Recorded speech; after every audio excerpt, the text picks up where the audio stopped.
কিন্তু 7 মাস অতিক্রম হয়ে যাওয়ার পরেও বিভিন্ন রাজনৈতিক দলগুলোর পক্ষ থেকে, জনগণের পক্ষ থেকে আমাদের সেই আশার এখন পর্যন্ত কিছুই আমরা দেখতে পাচ্ছি না।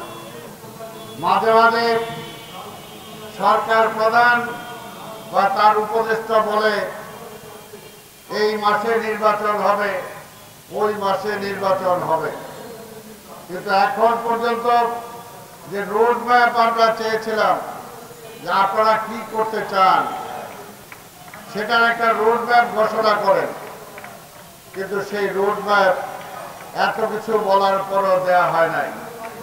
সংস্কারের কথা বলা হচ্ছে, আপনারা জানেন সংস্কার কার জন্য?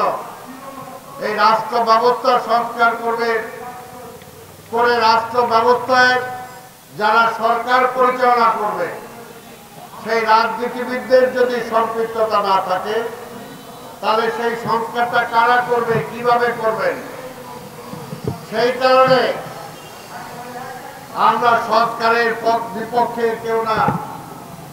আর এই সরকার সংস্কারের কথা বলার আগে বিএনপির পক্ষ থেকে বিএনপির ভারপ্রাপ্ত চেয়ারম্যান এই রাষ্ট্র ব্যবস্থা সংস্কারের জন্য 31 দফা দিয়েছেন, এবং সেটা শুধু বিএনপির দফা নয়, বিএনপি সকল আন্দোলনকারী রাজনৈতিক দলগুলোর সাথে আলোচনা করে 31 দফা দিয়েছেন।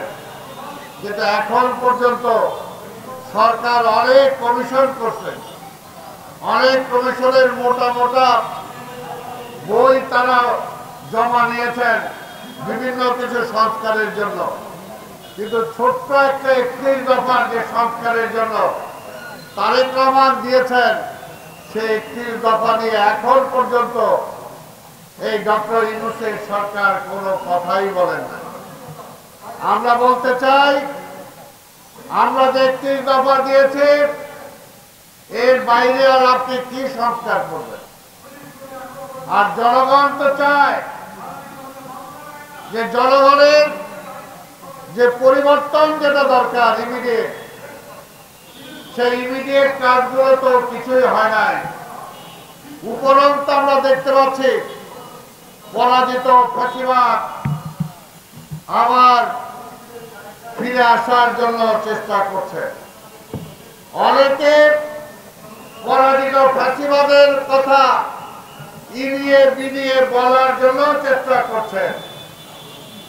অনেকে অংশগ্রহণমূলক নির্বাচনের কথা বলে ইনডাইরেক্টলি সেই পরাজিত ফ্যাসিবাদ কিভাবে নির্বাচনে আসতে পারে সেই কথাটাও বলে যাচ্ছে। তাই ভাইরা আমরা বলতে চাই, সময় অনেক চলে গিয়েছে ইউনূস সাহেব, আপনি কি করবেন আর কি করবেন না সেটার জন্য আর এখন অপেক্ষা করার সময় নাই। আপনি অতি দ্রুত একটা নির্বাচনের শিডিউল অ্যানাউন্স করেন। আমরা চাই আপনার সরকার ব্যর্থ না হোক। যারা ব্যর্থ করতে চায় আপনাকে, তারাই নির্বাচন পিছাতে চায়। যারা আপনাকে ব্যর্থ করতে চায় তারাই বিভিন্ন দাবি দাওয়া নিয়ে এখন নির্বাচন না, এগুলো পূর্ণ হওয়ার পরে নির্বাচন,